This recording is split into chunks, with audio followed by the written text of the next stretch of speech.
স্বাধীনতার মহান ঘোষক, আধুনিক বাংলাদেশের স্থপতি, বাংলাদেশি জাতীয়বাদের প্রবর্তক এবং বহুদলীয় গণতন্ত্রের প্রবক্তা শহীদ প্রেসিডেন্ট জিয়াউর রহমানের শাহাদত বার্ষিকীতে আমাদের আজকের নিবেদন জীবন বাংলাদেশ, মরণ বাংলাদেশ।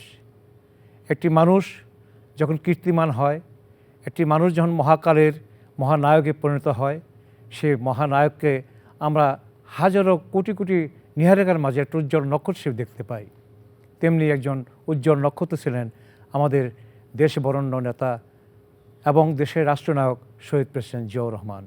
1971 সালের 25শে মার্চ ঢাকা পিলখানা এবং ঢাকার পুলিশ ব্যারাকে যখন পাক বাহিনী আক্রমণ করে, হাজার হাজার পুলিশ এবং বিডিআরকে হত্যা করে এবং ঢাকা শহরের চরম পর্যায়ে মানুষকে হত্যার যজ্ঞ চালালো, গ্রামকে গ্রাম পুড়িয়ে দেওয়ার চেষ্টা করা হলো।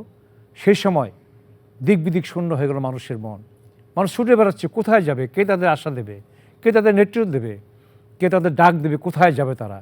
সেই সময় আমরা দেখলাম যে সেই সময় নেতৃত্ব যারা ছিলেন তারা কেউ ভারতে চলে গেলেন, আর কেউ বা পাকিস্তানি সেনাবাহিনীর কাছে আত্মসমর্পণ করলেন। চট্টগ্রাম কালুরঘাট বেতারকেন্দ্র চট্টগ্রাম অবস্থিত। সেই সময় মেজর জিয়া পাকিস্তান সেনাবাহিনীর সাথে রিভল্ট করে স্বাধীনতার ঘোষণা করলেন এবং সেই স্বাধীনতার ঘোষণা একটা স্ফুলিঙ্গের মতো সারা দেশে ছড়িয়ে পড়ল। এদেশের যুবক ছাত্র জনতার মধ্যে স্ফুলিঙ্গের মতো যুদ্ধে ঝাঁপিয়ে পড়ার আহ্বান জানালো জিয়াউর রহমান। সেই সময় থেকে শুরু হয়ে গেল বাংলাদেশের স্বাধীনতার যুদ্ধ। বাংলাদেশের স্বাধীনতার যুদ্ধে আহ্বান করেই ক্ষান্ত হননি major Ziaur Rahman. Z force গঠন করে বাংলাদেশকে রণাঙ্গন থেকে যুদ্ধ করে, সরাসরি যুদ্ধ করে আমাদের স্বাধীনতা, আমাদের সার্বভৌমত্ব, আমাদের জাতীয় পতাকা উনি আমাদেরকে উপহার দিয়েছেন। ভালোবাসা ছাড়া তুমি যাওনি কিছুই দেশের কাছে, তোমার জীবন করব অনুসরণ যতদিন আমরা আছি এই দেশ আছে। ভালোবাসা ছাড়া তুমি যাওনি কিছুই দেশের কাছে, তোমার জীবন করব অনুসরণ যতদিন আমরা আছি এই দেশ আছে।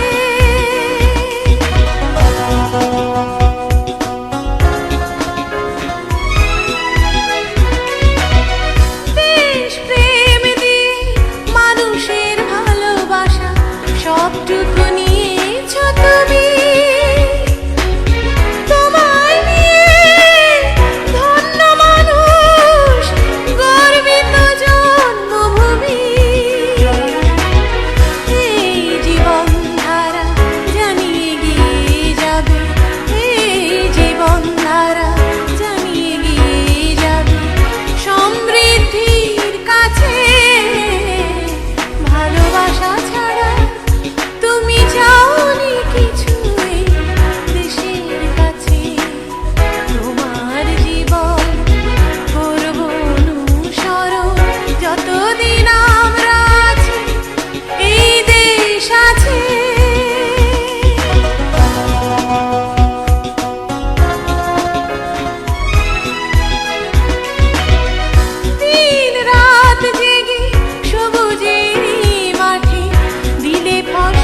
শহীদ প্রেসিডেন্ট জিয়াউর রহমান।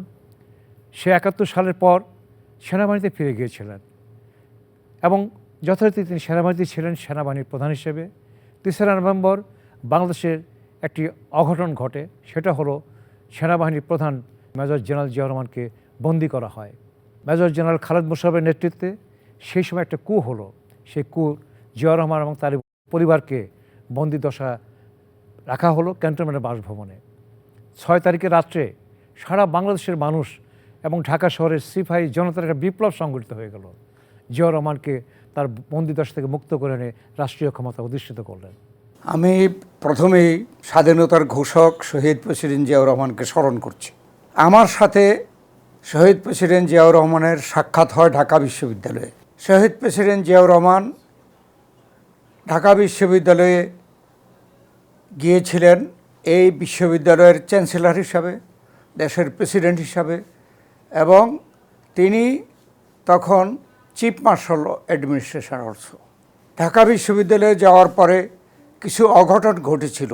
কিছু ছাত্র, কিছু ছাত্রী বাইরে দাঁড়ানো অবস্থায় তার বিরুদ্ধে স্লোগান দিচ্ছিল। তিনি তাদের সাথে গিয়ে দেখা করে তাদেরকে সহ একসাথে টিএসসিতে তিনি প্রবেশ করেন এবং সেখানে শুধুমাত্র 2 জন শিক্ষক ঠিক করা ছিল যে আমরা 2 জনে বক্তৃতা দেব। আমি সাহস করেই তখন বাংলাদেশের যে পরিস্থিতি, সে ব্যাপারে সকল ব্যাপারে সামান্য করে আমি টাচ করে বক্তৃতা দিয়েছি। এই বক্তৃতায় তিনি সেখানেই সন্তুষ্ট হয়ে বলছিলেন না যে তিনিই বলছেন, তিনিই বলবেন, আর কারো কোনো দরকার নেই। তা আমি প্রায় 45 মিনিট বক্তব্য রাখি।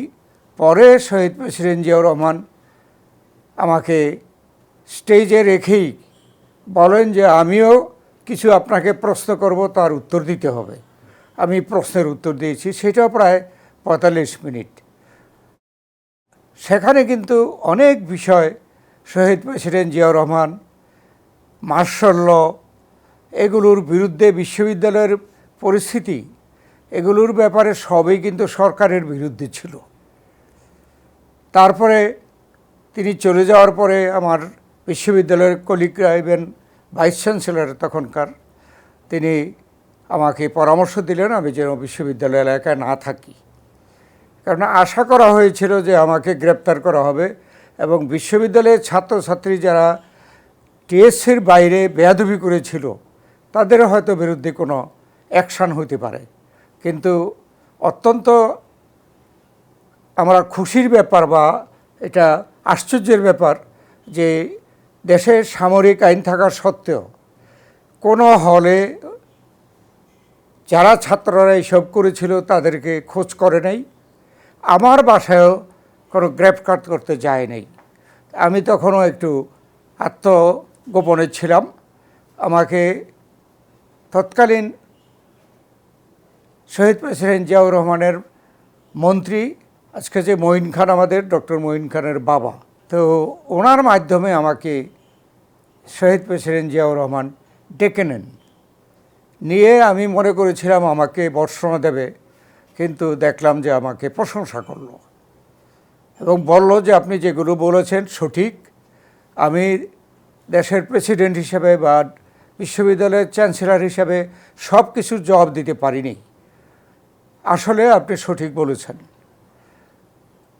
এবং আমাকে প্রশংসা করলো সামনাসামনি মোমেন খান সাহেবের সামনে যে you have fire on you, আপনি আপনার এই স্পিরিটকে দেশের স্বার্থে, রাষ্ট্রের স্বার্থে আপনি কাজ করেন।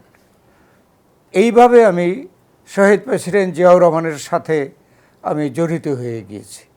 স্বাধীনতার ঘোষক শহীদ প্রেসিডেন্ট জিয়াউর রহমান এবং বেগম খালেদা জিয়ার যে রাজনীতি জনগণ গ্রহণ করেছে এবং তাদের সন্তান তারেক রহমান, বর্তমান প্রধানমন্ত্রী, তিনিও কিন্তু বেগম খালেদা জিয়া এবং স্বাধীনতার ঘোষক শহীদ জিয়াউর রহমানের আদর্শকে বাস্তবায়ন করার জন্য বিভিন্ন পদক্ষেপ নিচ্ছেন। তা আমরা আজকে শহীদ প্রেসিডেন্ট জিয়াউর রহমানের এই শাহাদাত বার্ষিকীতে আমরা আজকে স্মরণ করি শহীদ প্রেসিডেন্ট জিয়াউর রহমানকে অত্যন্ত শ্রদ্ধার সাথে।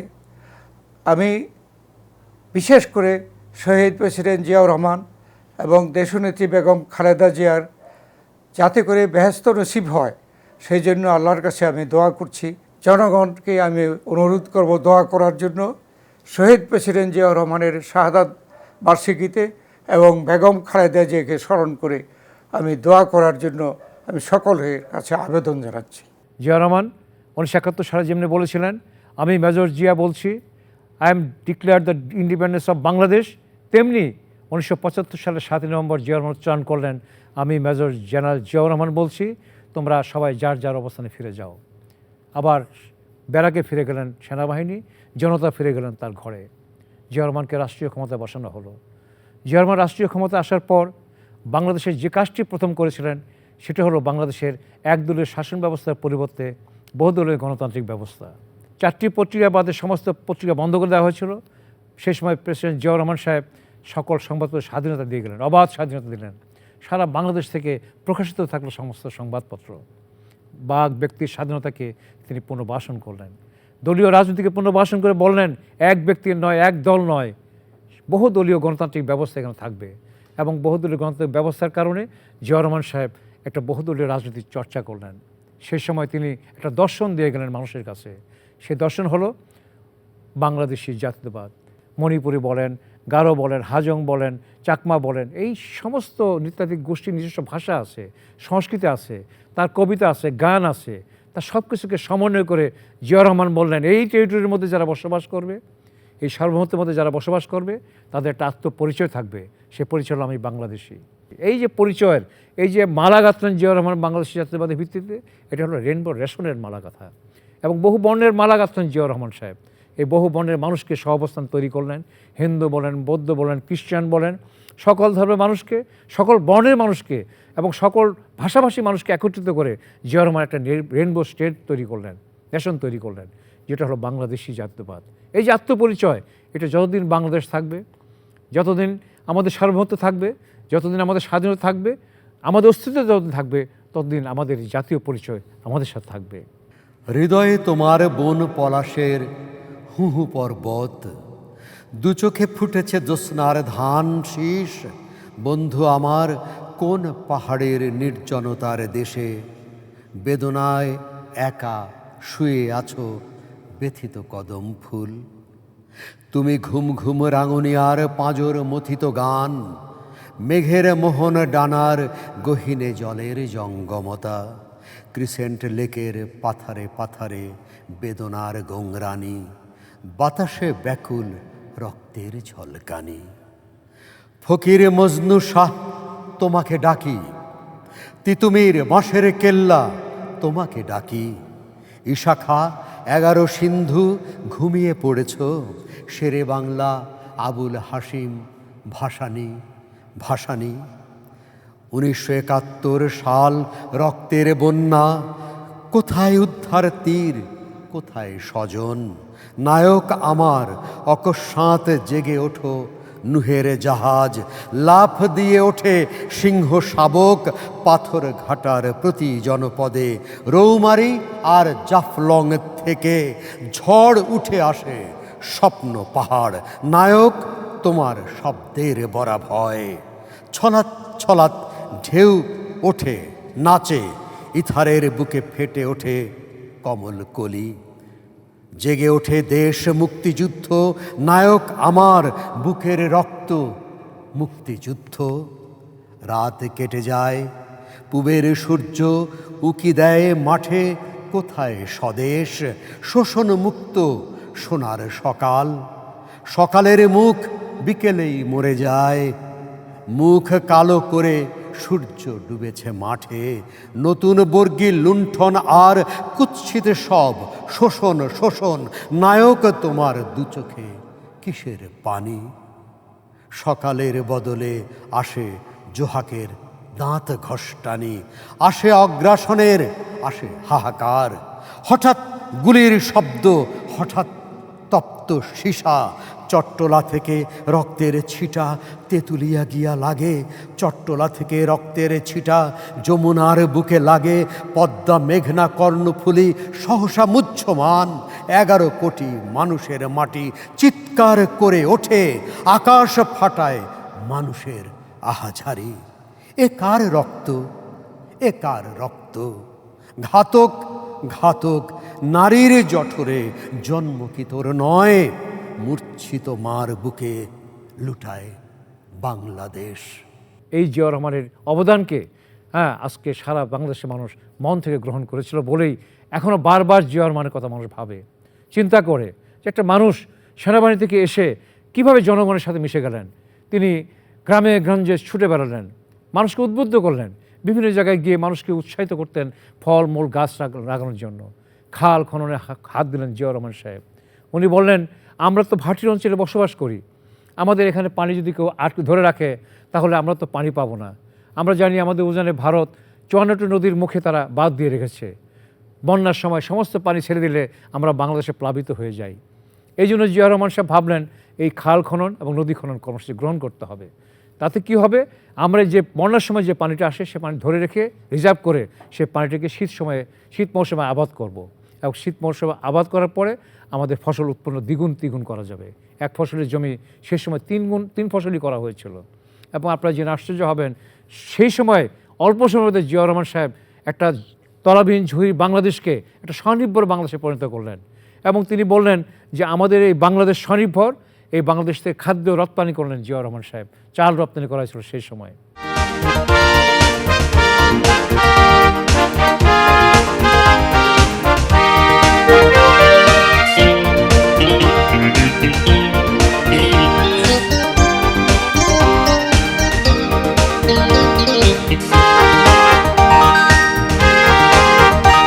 আমার অন্তরে জিয়াউর রহমান, দু চোখে বাংলাদেশ, অনুভবে স্বাধীনতা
জিয়াউর রহমানের রাজনৈতিক দূরদর্শিতা।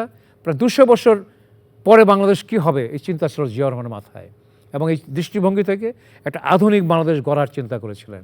1981 সালের মাহাথির মোহাম্মদ এবং তার প্রথম মেয়েকে নিয়ে প্রেসিডেন্ট জিয়াউর রহমানের সঙ্গে বাংলাদেশের রাষ্ট্রের চিন্তাভাবনা এবং উন্নয়নের চিন্তাভাবনা নিয়ে কথা বলেছে, আধুনিক বাংলাদেশ কীভাবে করা যায়। সেই দৃষ্টিভঙ্গি কথা বলার পরে মালয়েশিয়া কোথায় চলে গেছে, আর আজকে আমরা আমাদের নেতাকে হত্যা করার পর আমরা কোথায় থমকে দাঁড়িয়েছি। আজকে জিয়াউর রহমানকে যখন হত্যা করা হয় বাংলাদেশ স্তব্ধ হয়ে যায়। শহীদ রাষ্ট্রপতি জিয়াউর রহমানের অবদান ইতিহাসে চিরদিন স্বর্ণাক্ষরে লেখা থাকবে। 30শে মে 1981 আমি তখন কলাভবনের 122 নম্বর রুমে MA দ্বিতীয় পর্বের একটা ক্লাস নিচ্ছিলাম। ক্লাসে আমি যখন আমার বক্তব্য উপস্থাপন করছিলাম, এমনি সময় একটি ছেলে দাঁড়িয়ে বলল, স্যার, প্রেসিডেন্ট জিয়া নিহত হয়েছেন। আমরা সবাই খুবই মর্মাহত হলাম এবং কি করব কিছুই বুঝে উঠতে পারছিলাম না। তারপর ছেলেরা সব বেরিয়ে গেল, ছেলেমেয়েরা দিক বিদিক ছোটাছুটি শুরু হলো। তারপরে শোনা গেল যে এরকমভাবে এই সশস্ত্র বাহিনী আর্মি মার্চ করবে। সবাই ছুটে ছুটে পালাতে লাগলো, আমরা সবাই ছুটে চলে গেলাম। কি হয়েছে তখন বুঝতে পারলাম না। তারপরে সন্ধ্যা নাগাদ বুঝতে পারলাম যে তিনি একদল বিশৃঙ্খল সেনা কর্মকর্তার হাতে নিহত হয়েছেন চট্টগ্রাম সার্কিট হাউসে। সারা জাতি শোকে মুহ্যমান হয়ে গেল।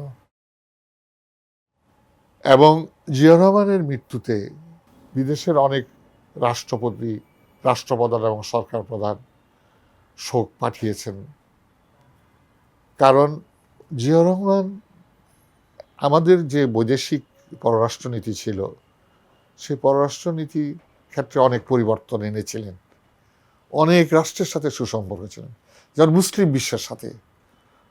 বিশ্বের সাথে একটি সুসম্পর্ক তিনি স্থাপন করেছিলেন। তিনি ইরাক ইরান যুদ্ধের পরিসমাপ্তি ঘটানোর জন্য মধ্যস্থতা করেছিলেন। এতে করে বাংলাদেশের ভাবমূর্তি অনেক উজ্জ্বল হয়েছিল। তিনি সৌদি আরবের সাথে সম্পর্ক উন্নয়ন করেছিলেন। আমি 2003 থেকে 2006 সাল বাহরাইনে রাষ্ট্রদূতের দায়িত্ব পালন করেছি।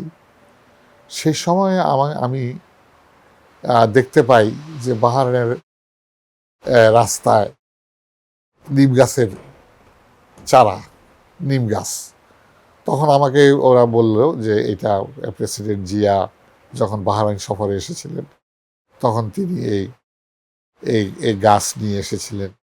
এবং তখন থেকে নিম গাছ বাহরাইনের বিভিন্ন রাস্তার পাশে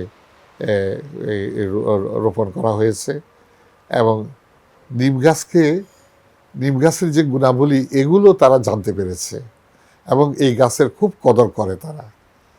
তো এইটা দেখেন, জিয়া এইভাবে বাংলাদেশের ভাবমূর্তি উজ্জ্বল করেছিল বহির্বিশ্বে। তিনি আহমদ সেকেতুরে, তারপরে এই যে ইরানের তখনকার যে রাষ্ট্রপ্রধান, ইরাকের সাদ্দাম হোসেন, প্রেসিডেন্ট সাদ্দাম হোসেন, এদের মধ্যে তিনি এদের সাথে অত্যন্ত সুসম্পর্ক স্থাপন করেছিলেন এবং এতে বাংলাদেশের ভাবমূর্তি অনেক উজ্জ্বল হয়েছিল। তিনি ইরাক ইরান যুদ্ধ বন্ধের ব্যাপারে অত্যন্ত সক্রিয় ভূমিকা পালন করেন। তিনি বহুবার সেই সময়ে, আপনাদের মনে আছে কিনা জানি না, ইরাক ইরান ভ্রমণ করেছেন। শুধুমাত্র এই কথা যে দুটি মুসলমান দেশ, ভাতৃপ্রতিম দেশ, তাদের মধ্যে যেন যুদ্ধ কলহ বন্ধ হয়ে যায়, এবং সেটা তিনি তার উদ্যোগে সেটা বন্ধ হয়েছিল। তার মৃত্যুতে বিভিন্ন দেশের সরকার প্রধানেরা, রাষ্ট্রপ্রধানেরা তারা শোকবার্তা দিয়েছিলেন। বিশেষ করে তখন আরব বিশ্বের অন্যতম নেতা ইয়াসির আরাফাতের কথা আমার মনে পড়ে। তিনি অত্যন্ত দুঃখ প্রকাশ করেছিলেন, খুবই বেদনা বিধুর বার্তা প্রেরণ করেছিলেন। এবং এইভাবে জিয়াউর রহমানের মৃত্যু আসলে এই আমাদের জাতির জন্য একটা অভিশাপ ছিল। এবং এখন তারপরে নানা চড়াই উতরাই পেরিয়ে এখন আবার তারই প্রতিষ্ঠিত দল বিএনপি ক্ষমতায় এসেছে এবং তারই সন্তান আমাদের বর্তমান প্রধানমন্ত্রী তারেক রহমান তিনি তার নেতৃত্বে সরকার গঠিত হয়েছে। আমরা আশা করি তিনি তার পিতার অসমাপ্ত কাজ সমাপ্ত করবেন এবং এর মাধ্যমে তিনিও ইতিহাসে স্থান করে নেবেন। জিয়াউর রহমানের পরে আমরা লক্ষ্য করলাম যে আমাদের দেশনেত্রী বেগম খালেদা জিয়া হাল ধরলেন এবং সে একই ধারায় একই চিন্তাভাবনায় দেশনেত্রী বেগম খালেদা জিয়া তার রাজনীতিতে চলে আসলেন এবং আজকে আমরা দেশনেত্রীর মৃত্যুর পর আমরা দেখলাম তারই জ্যেষ্ঠ পুত্র তারেক রহমান সাহেব আজকে বাংলাদেশের রাজনীতিতে হাল ধরেছেন। একই ভঙ্গিমায়, একই চিন্তাভাবনায়, একই দৃষ্টিভঙ্গিতে একটা আধুনিক নতুন নিয়মে, আধুনিক মোড়কে তিনি রাজনীতি শুরু করেছেন। যে ভঙ্গিমায় জিয়াউর রহমান মানুষের সাথে কথা বলতেন, সে যে দাঁড়িয়ে কথা বলতেন, ঠিক একই ভঙ্গিমায় নতুনত্ব নিয়ে তারেক রহমানও মানুষের সাথে কথা বলছেন। সেই দিনের যে জিয়াউর রহমানকে দেখলাম, আজকের তারেক রহমানকে মনে হয় সেই জিয়াউর রহমানকে আমরা নতুন করে ফিরে পাচ্ছে এই বাংলাদেশের মানুষ। আমার মনে হয় আজকে জিয়াউর রহমান সম্পর্কে আমাদের জানা দরকার। আমাদের পাঠ্যপুস্তক বলেন, আমাদের কর্মসূচি বলেন, জিয়াউর রহমান সম্পর্কে যত বেশি মানুষ জানবে তত বেশি মানুষ বাংলাদেশের জাতীয়তাবাদ, দেশপ্রেম এবং সার্বভৌমত্বের প্রতি সজাগ হবে। কাজে আমি মনে করি আমাদের আজকের এই অনুষ্ঠানের মধ্য দিয়ে আমরা সরকারের প্রতি আহ্বান করব যে আসেন এই পাঠ্যপুস্তকে জিয়াউর রহমানের সমস্ত চিন্তা ভাবনা কর্মসূচিকে তুলে ধরেন এবং আগামী দিনে একটা বাংলাদেশ, আধুনিক বাংলাদেশ, স্বনির্ভর বাংলাদেশ গড়ার জন্য যে প্রত্যয় ঘোষণা করা হয়েছে সেটা যেন সত্যিকার অর্থে পালিত হয়। এই জন্যই জিয়াউর রহমানের বিভিন্ন স্কুল কলেজের পাঠ্যসূচিতে জিয়াউর রহমানকে অন্তর্ভুক্ত, তার কর্মকাণ্ডকে অন্তর্ভুক্ত করা হোক। শহীদ প্রেসিডেন্ট জিয়াউর রহমানের শাহাদাত বার্ষিকীতে আমরা তার সাথে সম্পর্কিত ব্যক্তিত্বকে এখানে আমন্ত্রণ জানিয়েছি তার স্মৃতিচারণ করার জন্য। প্রথমেই আমি পরিচয় করে দিচ্ছি বাংলাদেশের চলচ্চিত্র অঙ্গনের মেগাস্টার হিসেবে খ্যাত জনাব আশরাফ উদ্দিন আহমেদ উজ্জ্বল। এরপর রয়েছেন আমাদের প্রথম বাংলাদেশ আমার শেষ বাংলাদেশ গানের গীতিকার, অনেক গানের গীতিকার, কিন্তু যেহেতু প্রথম বাংলাদেশ শেষ বাংলাদেশ গান আমাদের দলীয় সঙ্গীত হিসেবে শহীদ প্রেসিডেন্ট জিয়াউর রহমান কীভাবে নিলেন, গ্রহণ করলেন, এ সম্পর্কে জনাব মনির সাহেব কথা বলবেন। আর আমাদের কথামালার এক ব্যক্তিত্ব বাংলাদেশের অন্যতম শ্রেষ্ঠ কবি আব্দুল হাই শিকদার। প্রথমে আমি জিয়াউর রহমানের শ্রেষ্ঠ কর্মগুলো সম্পর্কে আপনি আমাদের কিছু বলুন। তবে শুরুতে এই মহান নেতার পবিত্র স্মৃতির প্রতি জানাচ্ছি গভীর শ্রদ্ধা। শহীদ প্রেসিডেন্ট জিয়াউর রহমান হল একটা ইউনিক পার্সোনালিটি। ইউনিক মানে কি, মানে এরকম দ্বিতীয় নজির বাংলাদেশের ইতিহাসে নাই। যদি তিনি সেই দিন না থাকতেন, রাজনৈতিক নেতৃত্ব যখন ব্যর্থতায় পর্যবসিত, পুরা দেশ ছেড়ে পালিয়ে যে যেদিকে বাড়ছে উদ্ধশ্বাসের দৌড়, সেই রকম দুর্যোগময় মুহূর্তে জাতি আশাহীন, ভাষাহীন, দিশাহীন, সেই সময় একটা মানুষ স্বাধীনতার ঘোষণা দিয়ে পুরো জাতিকে একত্রিত করে ফেললেন। বিদ্যুৎ স্ফুলিঙ্গের মতো চারিদিকে ছড়িয়ে পড়লো যে আমরা স্বাধীনতার যুদ্ধ শুরু করি, আমাদের সেনাবাহিনী আমাদের সাথে আছে।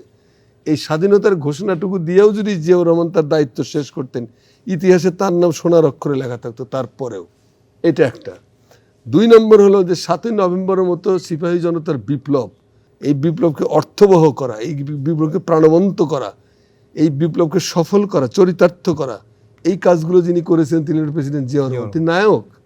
তাহলে 7ই নভেম্বর সিপাহী জনতার বিপ্লবের নায়ক। 7ই নভেম্বর হলো আমাদের 16ই ডিসেম্বরে যে অসমাপ্ত স্বাধীনতা, সেটাকে পূর্ণাঙ্গ দান করেছিল 7ই নভেম্বর। 7ই নভেম্বর যদি না হতো আপনার আজকে আপনি 24-এর এই 5ই আগস্ট পেতেন না আপনি। তাহলে এই একটা গ্যারান্টি, একটা স্বাধীনতা গ্যারান্টি। 7ই নভেম্বর আপনার মাইল ফলক।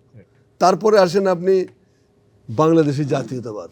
কিন্তু একটা দেশকে যদি একটা শৃঙ্খলার মধ্যে আনতে হয়, ঐক্যের মধ্যে আনতে হয়, সংগতির মধ্যে আনতে হয়, তাহলে অ্যানথ্রোপোলজিক্যাল আইডেন্টিটিকে অক্ষুণ্ণ রেখে, আপনার নৃতাত্ত্বিক পরিচিতিকে অক্ষুণ্ণ রেখে একটা জাতিকে যদি একটা আমব্রেলার নিচে আনতে হয়, সেইটার নাম হলো বাংলাদেশি জাতীয়তাবাদ। চাকমাই থাকবে, তার চাকমা পরিচয় নিয়েই সে তার রাষ্ট্রিক জাতীয়তাবাদের সাথে যুক্ত হবে। বাংলাদেশের বাঙালি, আমি বাঙালিত্ব নিয়েই বাংলাদেশি জাতীয়তাবাদের ধারণ করব, কারণ ওটা আমার রাষ্ট্রিক পরিচয়, ওটা আমার বৈশ্বিক পরিচয়ের ক্ষেত্র, ওইটাতে আমি একসাথে হব। এই যে বাংলাদেশি জাতীয়তাবাদ নামে এইরকম একটা বিজ্ঞানসম্মত এত অসাধারণ একটা ফিলোসফি তিনি জাতিকে দিয়েছেন, এর জন্য তার কাছে আমাদের ঋণের কোনো শেষ নাই। এই জন্য বাংলাদেশের তারপরেও আপনি দেখেন যে হাসিনা, স্টেট যাকে বলে, হ্যাঁ, রেইনবো স্টেট, তা হাসিনা এত কিছু ধ্বংস করছে। জিয়াউর রহমানের নামে বিমানবন্দরটা নষ্ট করে দিয়েছে, জিয়াউর রহমানের যেখানে যা পেয়েছে, মাজারটাও সরে যাওয়ার চেষ্টা, যা পেয়েছে হিংস্র, মানে ইয়ের মতো একেবারে ক্ষিপ্ত দৈত্যের মতো সবকিছু নষ্ট করার চেষ্টা করেছে। কিন্তু বাংলাদেশি জাতীয়তাবাদের ভ্যানিটি ব্যাগের মধ্যে নিয়ে পাসপোর্টও রাখতো, ওটার মধ্যে বাংলাদেশি জাতীয়তা লেখা থাকতো। ওইটা চেঞ্জ করতে পারেন, এটা এমন অলঙ্ঘনীয়, এমন অনিবার্য এবং এতই প্রাসঙ্গিক। তাহলে জিয়াউর রহমানের রাজনীতি জয়লাভ তো ওই জায়গায় হয়েছে। রাইট। তো এগুলো হলো তার রাষ্ট্রিক ক্ষেত্রে তার অবদানের শ্রেষ্ঠত্ব। আমি একটু মনি সাহেবকে জানতে চাচ্ছি যে তার যে ঐতিহাসিক গান প্রথম বাংলাদেশ আমার শেষ বাংলাদেশ, এটা এখন বিএনপির দলীয় সঙ্গীত, এবং প্রেসিডেন্ট জিয়াউর রহমান সাহেব যখনই কোনো জনসভায় যেতেন তখন যেহেতু আমরা জাসাজ করতাম, আমাদেরকে নির্দেশ দেওয়া হতো এই গানটি কোরাসভাবে গাইতে হবে এই জনসভায়, এবং এখনও সেই ট্র্যাডিশন চালু আছে। একটি ঘটনার কথা আপনাকে বলতে চাই যে প্রেসিডেন্ট জিয়াউর রহমান সাহেব 1981 সালে হিজবুল বহর সফরে গিয়েছিলেন মেধাবী ছেলেমেয়েদেরকে নিয়ে। তো ওই দিন 19 জানুয়ারি ছিল 81 সাল। এটা ডাক্তার বদরুদ্দোজা চৌধুরী সাহেব আমাদের তখনকার মহাসচিব আমাদের বললেন যে আজকে আমাদের রাষ্ট্রপতির জন্মদিন, তো তোমরা এক কাজ করো, একটা কেক তৈরি করো এবং জন্মদিনের গান তৈরি করো। আমাদের যা ছেলে মেয়েদেরকে গান তৈরি করতে বললো, তা আমাদের গান হচ্ছে, হঠাৎ করে কেক নিয়ে আসলাম, বিচুদি সাহেব আমরা আসলাম, বিচুদি সাহেব স্যার প্রেসিডেন্ট সাহেব খেপে গেলেন, আমার জন্মদিন কেন, তোমরা জানলে কীভাবে? আমি বললাম স্যার আমাদের বলেছেন যে আজকে আপনার জন্মদিন। ওই জন্মদিনে বিচুদি সাহেব আহ্বান করলেন মোহাম্মদ রাষ্ট্রপতিকে যে আপনি আমাদের এখানে আসেন, কেক কাটেন। উনি কাটলেন না, বলে আপনি কাটেন। কেক কাটার পরে উনি বিচুদি সাহেবকে আমাকে বললেন, বিচুদি সাহেবকে বলো একটা গান গাইতে। তো বিচুদি উনি অডিয়েন্সে বসে আছেন। বিচুদি সাহেব গান গাওয়ার পরে বিচুদি সাহেব অ্যানাউন্স করলেন যে এখন মোহাম্মদ রাষ্ট্রপতি গান গাবেন। উনি একটা গ্লাস চলে আসলেন থেকে, অডিয়েন্স থেকে চলে আসলেন স্টেজে, আমাদের ছেলে মেয়েদেরকে বললো যে প্রথম বাংলাদেশ আমার শেষ বাংলা মিউজিক ধরো। এবং সে সময় প্রায় জিয়াউর রহমান কণ্ঠে যখন প্রথম বাংলাদেশ শেষ বাংলা গান হচ্ছিল, তখন আমার কাছে মনে হলো 2 থেকে 2,500 ছেলে মেয়ে এই গভীর সমুদ্রের পূর্ণিমা রাতে সেই জাহাজের শব্দে বা ঢেউয়ের সাথে তাল মিলিয়ে, এটা কি হিজবুল বহরের ঘটনা বলছি, সেই প্রথম বাংলাদেশ আমার শেষ বাংলা গানটি গাইলো। তো এই ব্যাপারে আপনি বলেন আমাদেরকে যে কীভাবে দলীয় সঙ্গীত হলো। জিয়াউর রহমান সাহেব যে সংস্কৃতি মনা ছিলেন সেটারই প্রমাণ হলো প্রথম বাংলাদেশ আমার শেষ বাংলাদেশকে দলের সঙ্গীত করা, তার প্রিয় করে নেওয়া। বিটিভিতে একটা প্রোগ্রাম হয়েছিল বর্ণালী, সেই বর্ণালীতে শাহনাজ রহমতুল্লাহ ছিলেন শিল্পী। বর্ণালী যখন প্রচার হলো, আমার মনে হয় যে রাষ্ট্রপতি গানটা শুনেছিলেন এবং তার ভালো লেগেছিল, এই জন্য উনি আমাকে ডাকেন। আমি বঙ্গভবনে যাই এবং ওইখানে আমার সাথে ওনার দেখা হয়। প্রেসিডেন্ট সাহেব বললেন, ওই কি এমপি নুরুল হুদা ছিল, গান লিখতেন, উনি ছিলেন। নুরুল হুদা সাহেবকে বললেন যে আপনি ওনাকে নিয়ে পার্টি অফিসে যান। পার্টি অফিস তখন ছিল 27 নম্বর, কুমিল্লা 27 নম্বরে ছিল। তত্ত্বাবধানে ছিলেন। আমি আসলাম ওই ফলোয়ার অফ দ্য প্রেসিডেন্টের গাড়িতে, এখানে এসে ওনার রুমে বসলাম। ওনার রুমে বসার পর উনি আমাকে বললেন আমার কিছু মিটিং আছে, এইগুলো আমি করে নিই। তারপর প্রেসিডেন্ট সাহেব আসলেন, এসে বললেন যে আপনি এত সুন্দর গান লিখেছেন, মানে দেশকে ভালোবেসে, তো আপনার জন্য কি করতে পারি? আমি বললাম যে আমি কিছুই আপনার কাছে চাই না। মানে আমার এখন খুব কষ্ট লাগে যে একটা কথা বলেছিলেন যে আমি কয়েকটা সফর আছে আমার, এইগুলা করে তারপরে আপনাকে আমি ডাকবো। কিন্তু দুঃখের বিষয় হলো উনি আর ডাকতে আমাকে পারলেন না, উনি নিজেই হারানোর দেশে চলে গেলেন। প্রেসিডেন্ট জিয়াউর রহমান চলচ্চিত্রকে শিল্প ঘোষণা করেছিলেন। সে সময় চলচ্চিত্র শিল্পের অনেক শিল্পী তারা জিয়াউর রহমানকে আহ্বান করেছিলেন যে আপনি আমাদের চলচ্চিত্র অঙ্গনে আসেন, যেহেতু শিল্প ঘোষণা করেছেন, এই শিল্পকে কীভাবে আরও সুন্দর করা যায়, ভালো করা যায়। সে সময় প্রেসিডেন্ট জিয়াউর রহমান সাহেব আজকের যে এফডিসিতে উনি গিয়েছিলেন এবং আমাদের উজ্জ্বল সাহেব সে সময় টোটাল অনুষ্ঠানটা পরিচালনা করেছিলেন, এত সুন্দর উপস্থাপন করেছিলেন যে জিয়াউর রহমান সাহেব আপনার সেই উপস্থাপনার পরে আপনাকে এমনভাবে গ্রহণ করলেন যে পরে বঙ্গভবনে আপনাকে ডেকে নিয়ে গেলেন। তারপর অনেক স্মৃতিচারণ আপনার হয়েছে, আপনি বিদেশ সফরও গিয়েছেন বেশ কয়েকবার। তো আপনি আপনার স্মৃতি সম্পর্কে একটু বললে আমার মনে ভালো হয়, সবাই জানতে পারবে। আজকের এই দিনে এই ক্ষণজন্মা বাংলাদেশের অতি সাধারণ একজন মানুষ থেকে অসাধারণ হয়ে ওঠা, তার প্রতি শ্রদ্ধা জ্ঞাপন করছি। উনি আমাদের মাঝে আজ নেই, এবং উনার যেটা বিশ্বাস ছিল যে মানুষ বেঁচে থাকে তার কর্মের মাঝে। শহীদ রাষ্ট্রপতি জিয়াউর রহমান বহু মাত্রিক এবং নানান ধরনের প্রতিভা নিয়ে এই পৃথিবীতে এসেছিলেন এবং উনি ক্ষণজন্মা ছিলেন। এফডিসিতে যখন উনি গেলেন সেদিনটা ছিল 24শে ফেব্রুয়ারি 79 সালে, এবং উনি সেদিন চলচ্চিত্র শিল্পের মানুষকে যেভাবে সম্মানিত করেছিলেন, সেদিন তিনি ঘোষণা করলেন জাতীয় চলচ্চিত্র পুরস্কার। উনি ঘোষণা করলেন অনুদান প্রথা, অনুদান, যেগুলো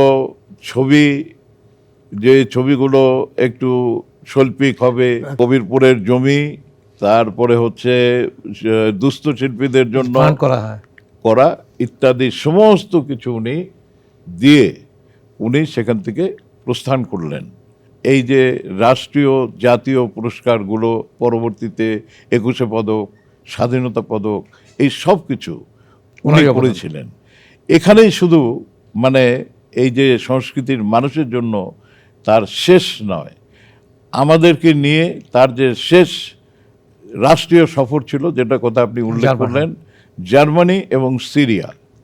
সেই জার্মানি এবং সিরিয়াতে উনি সফর সঙ্গী করে আমাকে নিয়ে গেলেন এবং সেই সমস্ত জায়গায় গিয়ে সেখান থেকে ফেরত আসলাম। ফেরত আসার পরে আমরা সেগুলো দেখলাম। তো এই ধরনের যে শিল্পীদের প্রতি, বিশেষ করে চলচ্চিত্রের প্রতি তার যে দরদ, তার যে ভালোবাসা, এগুলো ভুলবার নয়। আমরা চলচ্চিত্র অঙ্গনে শহীদ প্রেসিডেন্ট জিয়াউর রহমান সম্পর্কে জানতে পারলাম যে আমাদের জাতীয় পুরস্কার, স্বাধীনতার পদক, অনুদান প্রথা চালু করা চলচ্চিত্রে, এবং এই যে কালার ল্যাবরেটরি আজকে আমরা দেখি চলচ্চিত্রে, যেমন টেলিভিশন উনি বললেন যে নতুন করে অনুষ্ঠান আসলেন এবং রঙিন টেলিভিশন করলেন উনি, যে ব্ল্যাক অ্যান্ড হোয়াইট চলবে না, রঙিন করতে হবে, সারা পৃথিবীর সাথে তাল মিলে আমাকে চলতে হবে, গ্লোবাল ভিলেজ হয়ে যাচ্ছে এখন।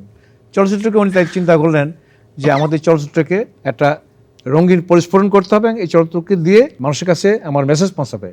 এবং দৈন্যদশার চলচ্চিত্র দিতে চান না উনি, যে আমার তো সমৃদ্ধ সংস্কৃতি আছে, এগুলো তুলে ধরেন।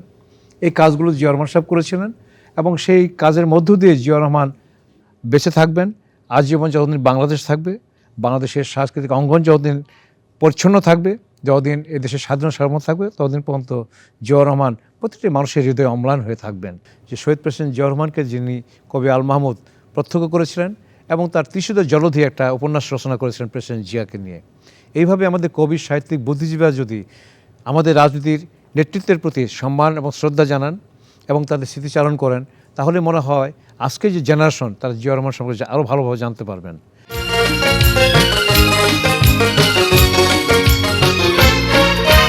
একাত্তরে রণাঙ্গনে শুনেছি মেজর জিয়ার কণ্ঠ, সেই কণ্ঠ ছিল লাখো জনতার অনুপ্রেরণা, মুক্তিযোদ্ধা মনে।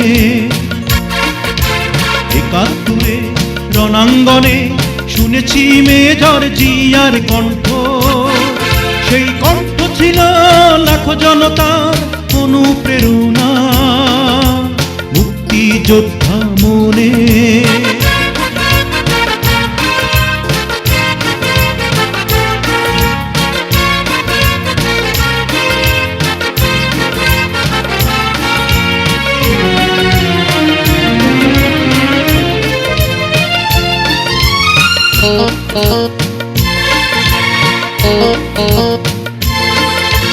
যুদ্ধে যাবার এই তো সময়, জিয়ার ডাকে জেগেছে জাতি নির্ভীক নির্ভয়।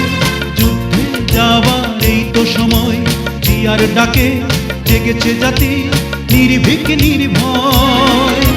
জিয়া জাগালো প্রাণ সঞ্চার জনমনে জনমনে।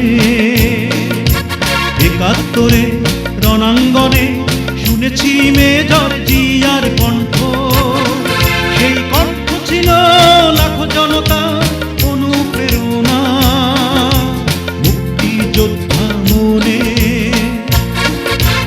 একাত্তরে রণাঙ্গনে শুনেছি মেজর জিয়ার কণ্ঠ, সেই কণ্ঠ ছিল লাখো জনতা অনুপ্রেরণা,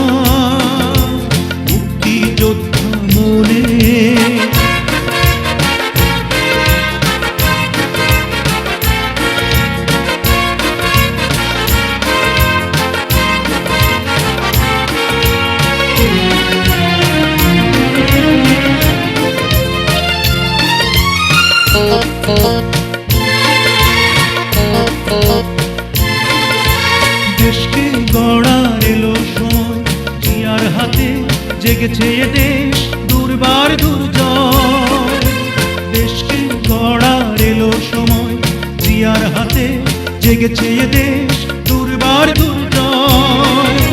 জিয়া দেখালো সুখের সন্ধান প্রাণ মনে, প্রাণ মনে।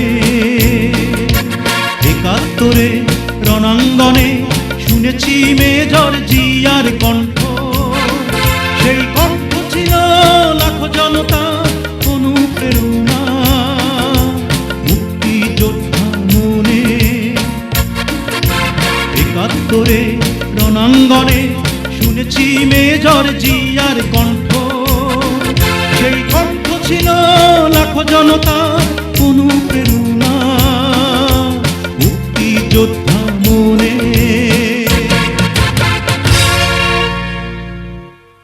যখন জিয়াউর রহমান সাহেব সৌদি আরবে গেলেন, তিনি নিম গাছ কিছু নিয়ে গেলেন বাদশাহ ফাহাদকে উপহার দেওয়ার জন্য।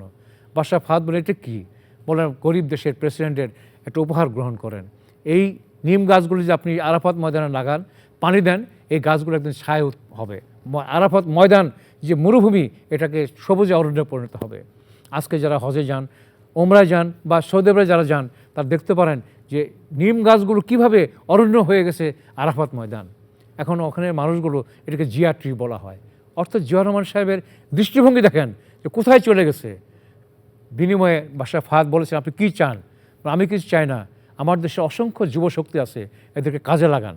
আর বাংলাদেশে আসলেন, উনি বললেন, বাংলাদেশের অর্ধেক হলো নারী, এই নারী সমাজকে আমার কর্মে রাখতে হবে। তা কী করতে হবে? গার্মেন্টস তৈরি করতে হবে। সেই সময় আমাদের বিভিন্ন ব্যবসায়ীদেরকে কোরিয়া পাঠিয়েছিলেন জিয়াউর রহমান, যে গার্মেন্টস কীভাবে ডেভেলপ করা যায়। এবং সেই লোকগুলো এসে বাংলাদেশে গার্মেন্টস করলেন, অবাধ গার্মেন্টস তৈরি করে দিলেন জিয়াউর রহমান সাহেব। এবং দেখেন রিমিটেন্স কোথা থেকে আসে? ম্যান পাওয়ার থেকে আসে আর গার্মেন্টস থেকে আসে। এই দুটোর দৃষ্টিভঙ্গি 1970 দশকের শেষ ভাগে বসে জিয়াউর রহমান চিন্তা করলেন। আজকে আমরা 2026 সালে বাংলাদেশের এই রেমিটেন্সের দুটো ধারাই আছে। নতুন নতুন ধারা সৃষ্টি করতে হবে আজকে আমাদেরকে। কাজেই স্বনির্ভর বাংলাদেশ করার জন্য, আধুনিক বাংলাদেশ করার জন্য, জিয়ার রাজনীতিকে প্রতিষ্ঠা করার জন্যই তার দৃষ্টিভঙ্গিকে সামনে নিয়ে আমাদের এগিয়ে যেতে হবে। আজকের দিনে এটি হোক আমাদের প্রত্যাশা।